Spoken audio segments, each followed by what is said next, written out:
So a few years ago, I had decided that I was going to start having more realistic and obtainable goals for New Year's resolutions. The first of which was that I was going to stop trolling black women on Twitter and renounce Hotep, as they say. The second one was that I was going to stop arguing with so many people on Twitter. And that pretty much resulted in me blocking and or muting a large number of people that I didn't even interact with, just as a precaution to prevent me from arguing with them on the regular basis. And then last year, I had a not so realistic New Year's resolution that I'd rather not talk about. But this year, I decided that instead of just in the middle of the night having these long, overarching discussions in a weird academic way about the things I love, like food and sports and television and movies and games and art and stuff like that, instead of just having them to myself, I'd actually record them and put them on YouTube. Not that I expect anyone to care about anything I have to say. And this is the first step of me doing that. And I think it's appropriate that the first topic I talk about is New Year's resolutions. Because I think what ends up happening is people make these weird, unobtainable resolutions year in and year out that are unobtainable till they grow to the level they seek. Like you'll hear people say, "Yeah, I'm going to lose such and such amount of pounds," but then the number is always this big, long number that requires long-term, changes in both diet and exercise. It's like, no, you're not going to do that in a year. You're just you're not you don't have the time nor the real desire to do so, and then you fail, and then it's just like, well, I'll try next year, but it's kind of a setting yourself up for failure. And I think on the reverse, there are people who make their New Year's resolutions so incredibly easy that there's not even a sense of challenge, and therefore it kind of loses its meaning. For me, this is not something I'm incredibly comfortable with.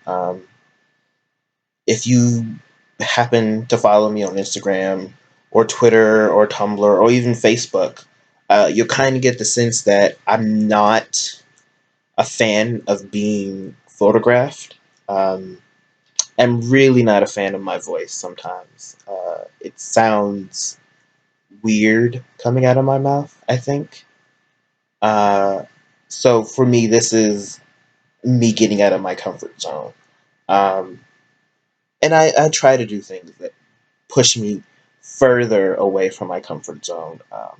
For the longest time, I've had OCD, and I've had this thing about my hands.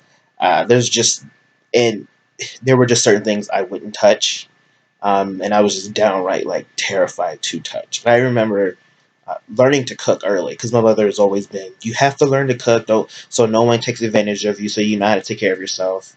And the first thing I really cooked on my own was eggs. And I remember after cracking each egg, I'd wash my hand about 10 minutes. Um, and looking back, that actually sounds really incredibly ridiculous out loud. But that was me for the longest time. And I had to like grow and get better at like dealing with my hands being dirty. To the point where like I can handle raw meat now. Like for Thanksgiving, I cooked the whole turkey, and that required me to stick my hand in the turkey, and I did not enjoy that. Mostly because I don't actually like turkey, but that's what my family wanted, so I gave them, so I cooked turkey, whatever. But for Christmas, I butterflied a chicken, and and I did it with such ease, like it wasn't a big deal, that it just kind of dawned on me how far I have come in dealing with my issues with my hands and my OCD. I still pace a lot. I still had real nervous tics. Sometimes I rearrange rooms without realizing it. Like those things still persist, but they were nowhere near as debilitating as my obsession with my hands. So it's been real good. It's felt real good to move past it. I mean, unfortunately, I'm still don't like expect me to handle ground meat that's not been shaped, and I don't know what the difference is between, you know, it fresh out the store and it's shaped in the form of a hamburger. That my mind is okay with that, and it's not like just ground beef. It's ground turkey. It's ground sausage. Like if it's not in a whole piece and or shaped, I'm not gonna want to touch it. Like I'm legit terrified of it. I can't explain it. Um, but I also know that at some point I have to get past it because I love cooking. So you can't be a great cook and be terrified of touching ground beef. But yeah, I think more obtainable goals is important for New Year's resolutions. Um, Even if it's just something simple as stepping out of your comfort zone more often than not, or doing something more that you didn't do as much. Like my other resolution is not necessarily to write more because I write stuff all the time. I just don't generally share it. But my New Year's resolution, another New Year's resolution, is to be more comfortable with my writing. There was a moment last year, and I have to provide a bit of a backstory. Some of the people I follow on Twitter, Five Fifths and I'm gonna say Eve Wing, but I'm pretty sure I'm not pronouncing that correctly, or I'm not remembering correctly, and I'm not gonna. I don't have like an opportunity to check right now. But definitely Five Fifths. It talked about starting kind of a place for writers. Seven scribes to submit, and I wrote something and submitted it. And then the moment I hit submit, I hated it. And I have no desire to look at it again, to work on it again. It's in the trash pile as far as I'm concerned.